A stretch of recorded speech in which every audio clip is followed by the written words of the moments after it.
కథ పేరు నీడలోని రహస్యం.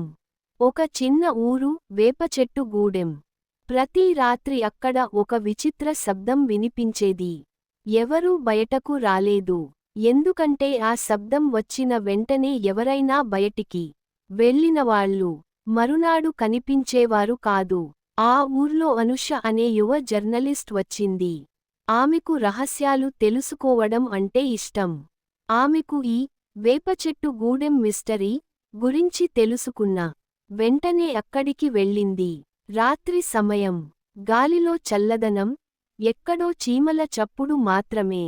అనుష తన కెమెరా, మైక్ సిద్ధం చేసుకుంది. ఈరోజు ఏం జరుగుతుందో చూద్దాం అని రికార్డింగ్ ప్రారంభించింది. సడెన్లీ ఒక వింత శబ్దం. హుమ్మా!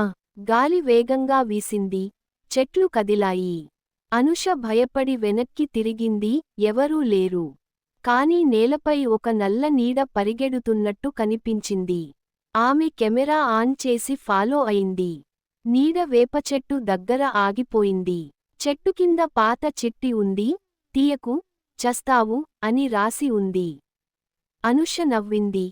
ఇది ఎవరో భయపెట్టడానికి పెట్టారు అనుకుంటా. ఆమె ఆ చిట్టి కింద తవ్వింది.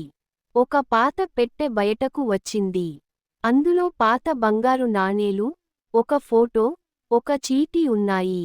చీటీ మీద రాసి ఉంది, ఇది రాజు వీరసింహరెడ్డి యొక్క సొత్తు. దానిని దొంగిలించిన వారందరికీ శాపం ఉంటుంది. ఆమె గుండె బలంగా కొట్టుకుంది. ఇంతలో వెనుక నుంచి ఎవరో మాట వినిపించింది. ఆ పెట్టె నాకిచ్చి వెళ్ళు.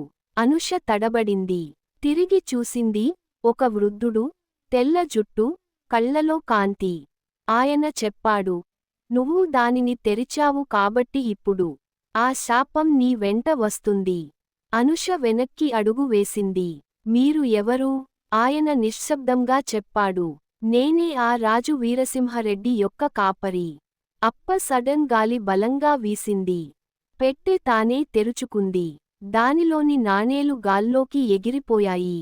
వృద్ధుడు కనుమరుగయ్యాడు. అనుష భయంతో కేక వేసింది.